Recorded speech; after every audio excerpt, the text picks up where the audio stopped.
Hey everyone, so let's continue on with this Learn the Tarot series. It's literally taking me years, but that's all good.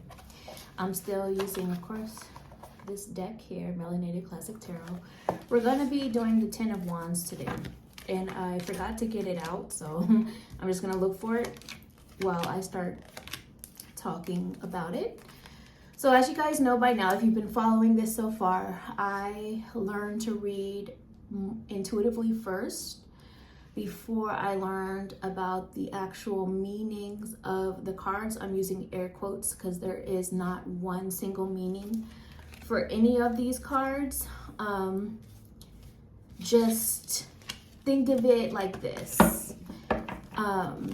If the card is like a title to an essay, everything else that goes into the essay is what you're getting from spirit, from the reading, from your intuition, from your natural ability, from your discernment, downloads, whatever you want to call it. So there's not one meaning. And of course, I'm always letting you know that the other cards around it, the question itself, and what you're picking up on from your natural abilities is going to change the meaning of the card.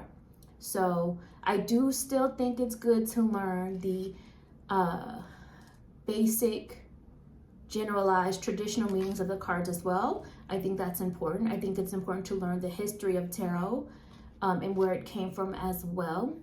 I'm not going to get into that, but it was originally a playing card deck.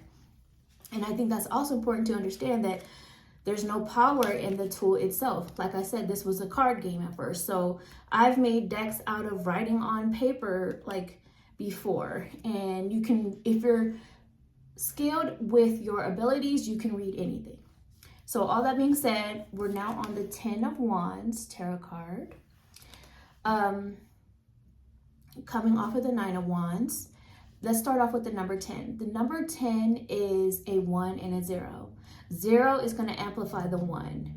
The 0 in numerology is an amplifier number. It represents like a womb, that birth, that life comes through, or like a portal as well, like an entryway. So really the main focus is 1 still. So the Ten of Wands is also going to connect back to the Wheel of Fortune, which is the number 10 in the Major Arcana. So any of the Minor Arcana cards, the number is going to connect back to the Major Arcana. So that being said, the Ten of Wands is going back to the number 10. It is sort of like an in-between period, right? You're coming off of the 9, which was a closing of the chapters energy. You're getting you're in this space of newness, which is also where that 0 comes into play. So it's still like a new beginning, but you're in that in-between phase. Sometimes it can feel a bit uncertain or kind of like a void space, but it's actually a beautiful space as well, because it's a space that you can be in that in-between time before you recreate or rebirth or rebrand or start something new altogether, that kind of a thing. So, but this is the Ten of Wands. So to me, and the Wands is more action-based, more in terms of what someone is doing. So it could relate to like you yourself if you're asking something, or you yourself in your role in things, or someone else. It just really depends on what you're reading on. So often when I see Ten of Wands, it can often mean like holding on to too much.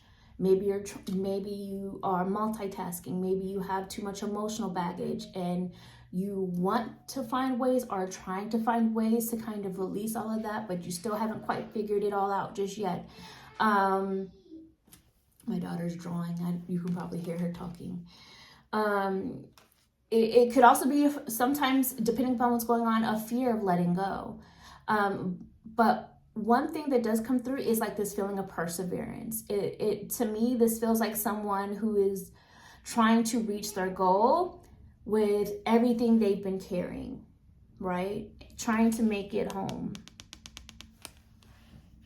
Again, use your discernment. It's going to change based upon whatever is going on. But basically, it brings this feeling of being weighed down, holding on to a lot. So it's whether you are holding on to things that need to be let go, or maybe you need to ask for help, or someone else does. It, again, depends on what you're asking about, that kind of a thing. I've also mentioned before how wands to me often represent the internet to me. Sometimes other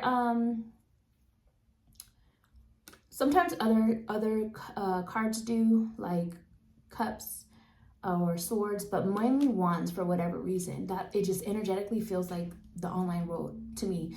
Also because it kind of feels a little bit more like it can move faster than most things. So then, for example, like cups or pentacles to me.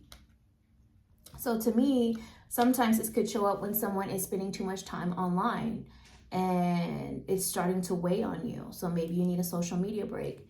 I don't always do reversals unless I just feel like I need to. But sometimes when it's reversed, the Ten of Wands is reversed, this could mean that you're coming out of a period of holding on to too much, or you're beginning to let go, or you're beginning to step back to take care of yourself even more, or someone else is taking a break, kind of a thing. You know, because even though, like, for example, this person may be still trying to reach their goal, it's okay to take breaks and rest in between that journey, right? So yes, overall, that's kind of the feeling I get from Ten of Wands energy. Holding on, heaviness, being weighed down, sometimes doing too much, doing the most. Sometimes, again, depending upon what's going on, it's a warning to take rest, or a warning to start to let go of what's needed, or to maybe just re-strategize. Maybe there's another way that is more efficient to reach that goal than what is currently going on. So, or even asking for help sometimes. So that's what I have right now.